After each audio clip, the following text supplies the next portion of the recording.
Vietnam's history has been one of constant struggle for self-government.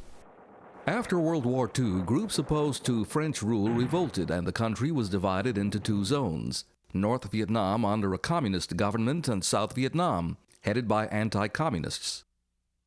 Over the next 20 years, the United States supported the South in its struggle to defeat insurgents led by the North, which opposed unification of the country.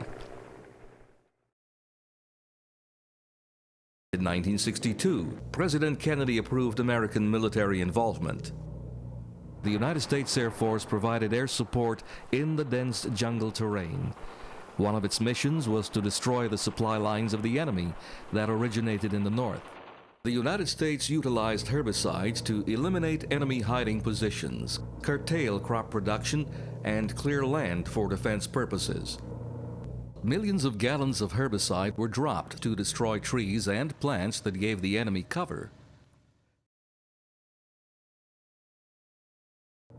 The 4-inch wide colored bands painted on the 55-gallon drums identified the defoliants, Agent Orange being the most widely used among the defoliants sprayed. It was believed that these herbicides were not directly intended to harm humans or animals. In total, it's estimated that approximately 20 million gallons of herbicides were sprayed in Vietnam. 12 million gallons were Agent Orange. Vietnam veterans recount stories of living in such areas, eating, drinking water, sleeping, and being sprayed on. I can remember coming across this vast area that had been sprayed.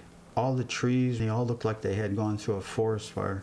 And the only way I learned about it was from the guys. Well, we talked amongst ourselves about it, but that was about it. That just gets sprayed on you, you gotta be careful.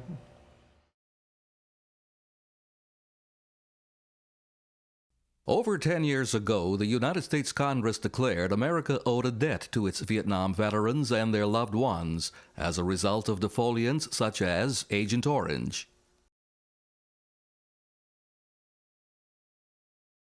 See, we were in a special unit on the 4th Infantry Division called 1st Field Forces Air Mobile.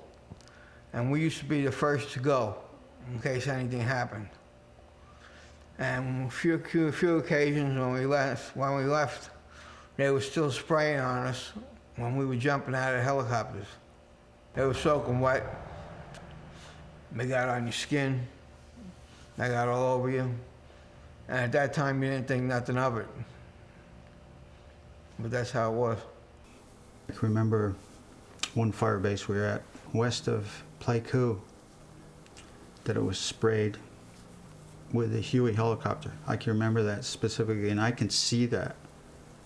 I took some of these twigs from that area and I said, wow, look at this, I don't have to strip off the foliage. And so I'd put them in my mouth and chew on them while we're strolling along.